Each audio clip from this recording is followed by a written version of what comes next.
Hello everyone. आज का हमारा जो टॉपिक है वो 12th क्लास के लिए होगा। 12th क्लास में हमने चैप्टर जो 6 है वो शुरू कर रखा है, यानी कि द्वितीय क्रियाकलाप सेकेंडरी एक्टिविटीज़ वाला। और इसके अंदर हम जो पढ़ रहे हैं वो है विश्व के प्रमुख विनिर्माण उद्योग, और इसके अंदर हमने लौह इस्पात उद्योग पढ़ लिया है। आज हम पढ़ने वाले हैं सूती वस्त्र उद्योग।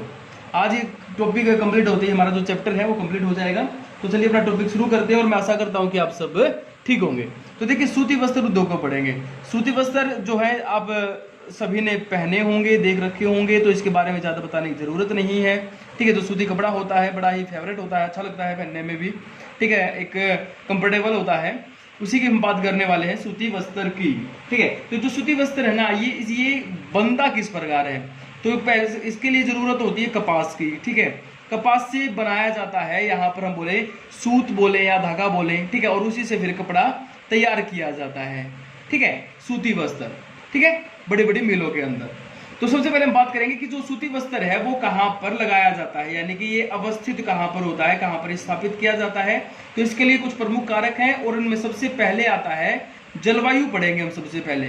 ठीक है, जलवायु एक महत्वपूर्ण कारक है इसके अंदर, क्योंकि इसको बनाने के लिए ना, जब इस कपास से जो सूत बनाया जाता है, यानी कि जो धागा बनाया जाता है, ये धागा जैसे लंबा तब होगा जब मौसम जो है वो आर्द्र हो। आर्द्र का मतलब होता है वायु के अंदर नमी की मात्रा का होना। नमी की मात्रा का होना यानी कि ह्यूमिडिटी होनी चाहिए वहां पर। ठीक है, वहां पर ये जो उद्योग है वो चलाया जा सकता है। ठीक है, तो जलवायु में क्या होनी चाहिए, आर्द्रता की मात्रा होनी चाहिए, आर्द्र जलवायु होनी चाहिए। शुष्क जलवायु में ये उद्योग नहीं लगते हैं, क्योंकि शुष्क जलवायु में जो धागा होता है ना भाई, वो बार बार टूटता है। ठीक है, तो यहाँ पर हम क्या बोल लिखेंगे जलवायु में, कि ये उद्योग वहां पर लगाए जाते हैं कि जिस देश के अंदर आर्द्र जलवायु पाई जाती है, या उस देश के कुछ क्षेत्रों के अंदर आर्द्र जलवायु पाई जाती है। जैसे हमारे यहाँ पर महाराष्ट्र जो गुजरात वाला जो क्षेत्र है ना, वो आर्द्र जलवायु के लिए प्रसिद्ध, और वहां पर ये कपास का उत्पादन भी अधिक होता है, और वहां पर ये उद्योग भी बहुत अधिक है भारत के अंदर। ठीक है, समुद्र के नजदीक होने के कारण वहां पर आर्द्रता बनी रहती है। दूसरा का हम पढ़ेंगे यहाँ पर कच्चा माल भाई। ठीक है, कच्चा माल मैंने अभी आप लोगों को बता दिया है। यहाँ पर कच्चा माल क्या है, कपास है। ठीक है, तो जिन क्षेत्रों के अंदर कपास का उत्पादन अधिक होता है वहां पर ये उद्योग जो है वह लगाए जाते हैं, लगाए जा सकते हैं। दूसरा ये यहाँ पर कपास हो गया। एक चीज और है यहाँ पर, देखिए कपास तो है ही, साथ में कपास से जो सूत बनाया जाता है ना, जो धागा बनाया जाता है, कहता है कि मान लीजिए जिन क्षेत्रों के अंदर कपास नहीं होती है, लेकिन और दूसरी जो आवश्यकताएं होती है वो पूरी हो रही है, तो सूत का क्या किया जाता है, सूत का यहाँ पर यहाँ से आयात कर लिया जाता है, यानी कि यहाँ से मंगवा लिया जाता है, खरीद लिया जाता है। और सूत उन क्षेत्रों के अंदर जब चला जाता है तो वहां पर सूती वस्त्र उद्योग स्थापित किया जा सकता है। ठीक है, तो दोनों चीजें इसमें शामिल हो सकती हैं। जहां पर कपास का उत्पादन होता है वहां पर सूती वस्त्र उद्योग लगाया जाता है, लेकिन नहीं है, वहां पर कच्चा माल नहीं प्राप्त हो रहा है, तो वहां पर सूत मंगवा लिया जाता है और सूत से ये उद्योग स्थापित किया जाता है। ठीक है, फिर उसके बाद नंबर 3 आता है स्वच्छ जल। अब देखो, ये जो कपड़ा उद्योग है, तो यहाँ पर क्या है भाई, इसको रंगना होता है या इसकी धुलाई होती है। ठीक है, तो इन सभी चीजों के लिए है ना, किसकी जरूरत होती है, पानी की जरूरत होती है। पानी की वैसे आवश्यकता सभी उद्योगों में होती है, मशीनों को साफ करने के लिए, उनको ठंडा करने के लिए। ठीक है, तो यहाँ पर क्या लिखेंगे हम, जहां पर स्वच्छ जल की प्राप्ति होती हो। ठीक है, वो क्या होंगे, वो वहां पर सूती वस्त्र उद्योग लगाए जा सकते हैं। ठीक है, फिर उसके बाद और लिख लीजिए इसमें, जैसे कुशल कारीगर हैं, जहां पर कुशल कारीगर मिलते हो कपड़ा बनाने के जो है। ठीक है, वहां पर इस उद्योग को स्थापित किया जाता है।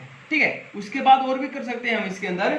नंबर 5, जहां पर सस्ती जल विद्युत हो। ये बाकी सारे वही कारक आ गए जो हमने उद्योगों की अवस्थिति को प्रभावित करने वाले कारकों में पढ़ा था।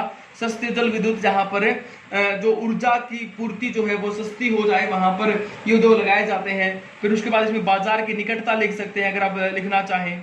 ठीक है, परिवहन के साधन लिख सकते हैं, संचार के साधन लिख सकते हैं। ठीक है, ये हमने उद्योगों की जो अवस्थिति के जो कारक थे वो सेम है इसके अंदर, लेकिन यहाँ पर सबसे जो 2 प्रमुख है वो क्या है, एक जलवायु और एक कच्चा माल। ठीक है, ये ध्यान में रखना। जब सूती वस्त्र उद्योगों को अवस्थिति ये पूछना, सूती वस्त्र उद्योग स्पेशल आ जाए तो हमें इस कारक तो सारे लिखने हैं, लेकिन जो बाकी तो कॉमन है, लेकिन ये 2 सबसे जरूरी है, जलवायु और कच्चा माल भाई। ठीक है, अब उसके बाद बात कर लेते हैं कि जो इनका जो निर्माण सेक्टर है, यानी कि जो इंडस्ट्री स्थापित की जाती है वो किस हिसाब से स्थापित की जाती है, किस हिसाब से वो लगाई जाती है। ठीक है, उसके बारे में बात कर लेते हैं एक बार। तो इसमें कहता है निर्माण सेक्टर किस प्रकार होता है यहाँ पर। ठीक है, तो इसके अंदर जो निर्माण का कार्य होता है वो 3 हिसाब से होता है। ठीक है, नंबर 1 हम लिखेंगे हथकरघा। ठीक है। हथकरघा को बोला जाता है हैंडलूम, ठीक है, हैंडलूम भाई, हैंडलूम सेक्टर, ठीक है। उसके बाद दूसरा आता है, इसको बिजली करघा बोलेंगे हम, बिजली करघा, ठीक है। इसको बोला जाता है पावरलूम, पावरलूम सेक्टर। और नंबर 3 हो गया हमारा मिल सेक्टर, ठीक है, मिल सेक्टर भाई। और मिल जो सेक्टर है ये भी हमने लिख लिया है, ठीक है। अब इनमें तीनों में डिफरेंस देख लेते हैं, हल्का सा डिफरेंस इनमें ज्यादा नहीं है। हथकरघा, हथकरघा मतलब यही होता है कि जहां पर जो उत्पादन होता है वो श्रमिकों की मदद से होता है और हाथ से बनाया जाता है, हाथ से यहाँ पर कपड़ा तैयार किया जाता है, सूत बुना जाता है, ठीक है, सूत का निर्माण यहाँ पर किया जाता है। यहाँ पर जो है श्रमिकों की आवश्यकता जो होती है वो सबसे ज्यादा होती है, ठीक है, श्रमिक ज्यादा लगाए जाते हैं, हाथ से बनाना है तो श्रमिकों की जो संख्या होगी वो क्या होगी भाई, श्रमिकों की संख्या ज्यादा होगी, ठीक है। उसके साथ में जो पूंजी है वो यहाँ पर कम होती है, कम निवेश की जाती है, क्योंकि एक छोटे स्तर पर होता है, बड़े स्तर पर नहीं होता है, ठीक है। श्रमिकों की जरूरत होती है, हाथ से बनाया जाता है, पूंजी कम लगाई जाती है, तो इसलिए जो उत्पादन है वो भी यहाँ पर कम होता है और क्वालिटी इतनी अच्छी नहीं होती है, ठीक है। तो ये कुछ बातें हैं आप लोगों को समझ में आ गई होंगी। क्या, हाथ से बनाया जाता है, श्रमिकों की आवश्यकता होती है, पूंजी कम लगाई जाती है, तो उत्पादन जो होता है वो कम होता है और इतनी ज्यादा क्वालिटी भी नहीं होती है। उसके बाद बिजली करघा, बिजली करघा में क्या होता है, यहाँ पर बिजली से चलने वाली मशीनों का प्रयोग किया जाता है।